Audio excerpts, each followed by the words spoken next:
Salam kerahiman. Hari ini pembahasan kita tentang kerendahan hati. Temanya adalah percakapan Allah dengan jiwa yang putus asa. Kita bisa lihat di 1486. Jiwa yang tenggelam dalam kegelapan, jangan putus asa. Datanglah dan percayakan kepada Allahmu. Itu yang dikatakan ya oleh Yesus kepada jiwa yang putus asa. Mungkin kita, atau mungkin orang yang kita kenal, atau mungkin juga orang yang nggak kita kenal, sedang ada dalam masa kegelapan, bahkan tenggelam dalam kegelapan. Nggak ada masa depan. Anggota keluarga yang dikasihi banyak yang meninggal karena kena COVID. Ada yang mereka keuangannya ada, mampu bayar rumah sakit, tapi telat masuk ke rumah sakit dan akhirnya tidak tertolong dan meninggal. Belum lagi banyak di antara mereka yang bingung dengan masa depannya. Pekerjaan, sudah nggak ada pekerjaan.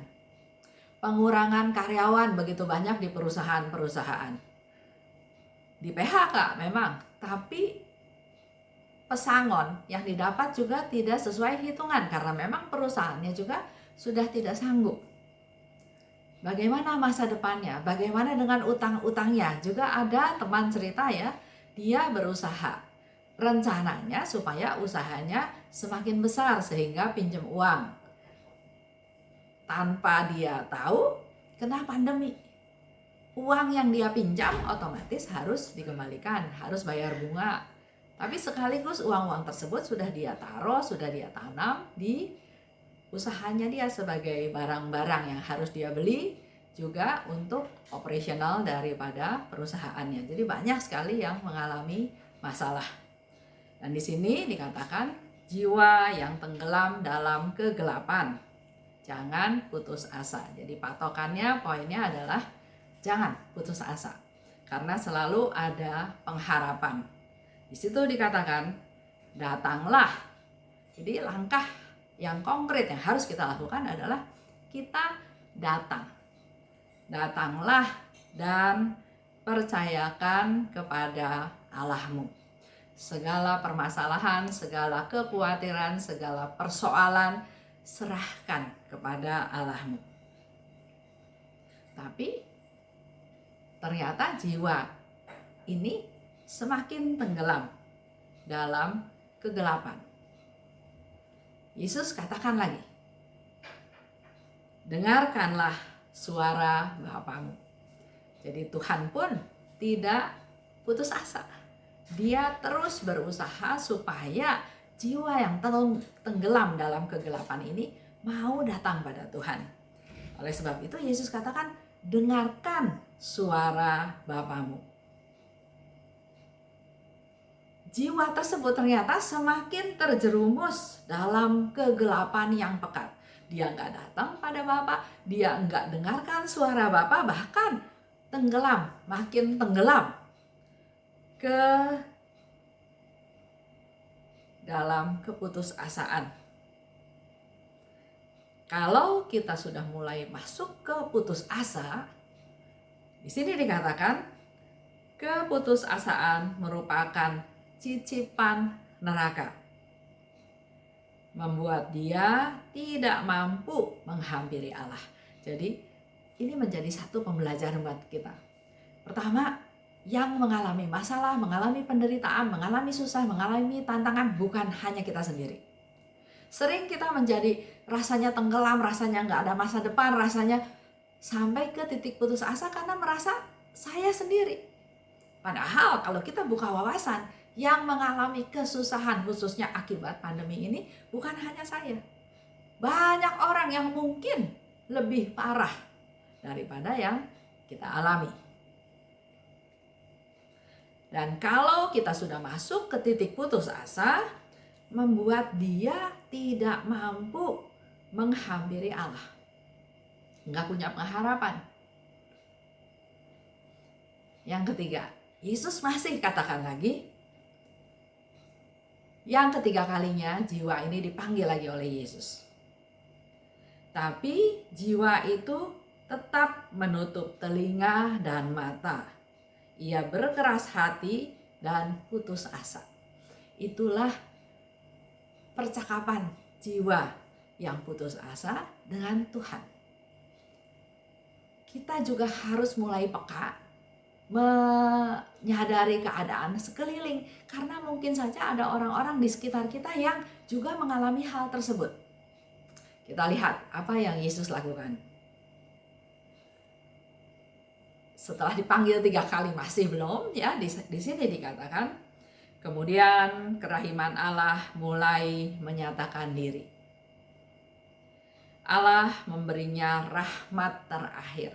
Jadi Tuhan pun tidak putus asa dalam tanda kutip. Dia selalu berusaha bagaimana menarik ciptaannya, menarik orang-orang, jiwa-jiwa yang menderita untuk masuk ke dalam pelukan Allah, untuk dikasihi Allah, untuk dipelihara Allah, untuk dikuatkan Allah, dan diberi pengharapan-pengharapan.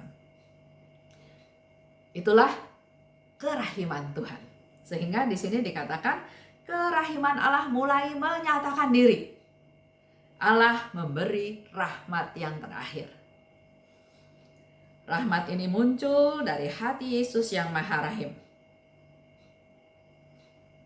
Kalau rahmat yang muncul dari hati Yesus yang Maha Rahim ini juga dicampakkan, diacuhkan, tidak diterima, maka Allah akan meninggalkan jiwa itu dengan cinta diri selama-lamanya. Jadi orang yang putus asa, sebetulnya dia justru cinta diri. Dia enggak punya pengharapan, dia hanya fokusnya ke diri sendiri.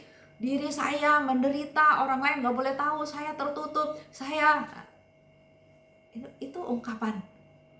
Ternyata kalau dia tidak menerima rahmat terakhir yang Tuhan berikan, dia tetap menutup telinga dan matanya. Di sini dikatakan Allah akan meninggalkan jiwa itu dengan cinta diri selama-lamanya. Rahmat yang muncul dari hati Yesus adalah rahmat yang memberi terang yang istimewa. Dan jiwa mulai memahami usaha-usaha Allah. Sering kita berpikir ya, kita berdoa, kita novena, kita mati raga, kita puasa. Sering kita melihat itu usaha kita untuk mendapatkan sesuatu dari Tuhan. Tapi hari ini kita mendapat satu pencerahan yang luar biasa, di mana kita justru mulai menyadari usaha-usaha Allah. Allah itu proaktif, Allah itu enggak diam. Tadi sudah dikasih contoh ya, beberapa tahap, beberapa kali Yesus terus mengajak si jiwa yang menderita ini, jiwa yang putus asa ini. Nah, ada rahmat istimewa yang terakhir dari Allah. Jiwa itu juga dimulai diberi pencerahan bagaimana usaha-usaha Allah untuk menarik dia. Tadi dikatakan ya, datanglah. Kedua, dengarlah. Ketiga, Yesus panggil. Semua itu tergantung dari pertobatan pada kemauan jiwa itu sendiri. Masalahnya adalah dia bertobat atau enggak.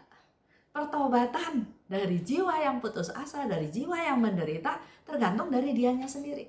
Enggak bisa dipaksakan, enggak bisa dilakukan oleh orang lain. Jiwa seolah-olah bangun dari tidur dan bertanya dengan gemetar. Jiwa itu mulai membuka dirinya, membuka hatinya. Di sini dikatakan seolah-olah terbangun dari tertidur dan bertanya dengan gemetar. Mungkinkah masih ada kerahiman bagiku? Menjadi satu pertanyaan. Mungkin nggak sih Tuhan masih ada kerahiman buat saya? Mungkin nggak masih ada pengharapan buat saya? Mungkin dia merasa dosanya sangat besar, dosanya kayaknya nggak mungkin bisa diampuni, sehingga mulai timbul pertanyaan. Tapi ini sesuatu yang bagus, sesuatu yang positif, daripada dia tetap menutup mata dan telinganya. Dijelaskan oleh dia ya, karena begitu banyak dosaku. Kemudian dia semakin, karena dia membuka diri, rahmat Tuhan itu bekerja. Sehingga di sini dikatakan, oh Tuhan, selamatkanlah aku. Jadilah juru selamatku. Hatiku yang malang tercabik-cabik. Tapi Engkau, oh Tuhan. Pada saat dia masuk ke dalam penyesalan, masuk ke dalam pertobatan, Tuhan makin membuka hatinya dan makin besar pengharapannya akan Allah. Jadilah juru selamatku Tuhan. Jadi mulai-mulai, mungkin gak ya Tuhan mengampuni dosa saya karena dosa saya sangat besar. Tapi pertanyaan itu sudah dengan arti dia membuka hatinya dan dia semakin percaya pada Tuhan dan dia katakan, jadilah juru selamatku. Yesus tidak membiarkan jiwa itu menyelesaikan kata-katanya ya. Jadi mungkin jiwa itu dengan penuh sukacita dia ingin banyak berkata-kata, tapi di sini dikatakan Yesus tidak membiarkan jiwa itu menyelesaikan kata-katanya.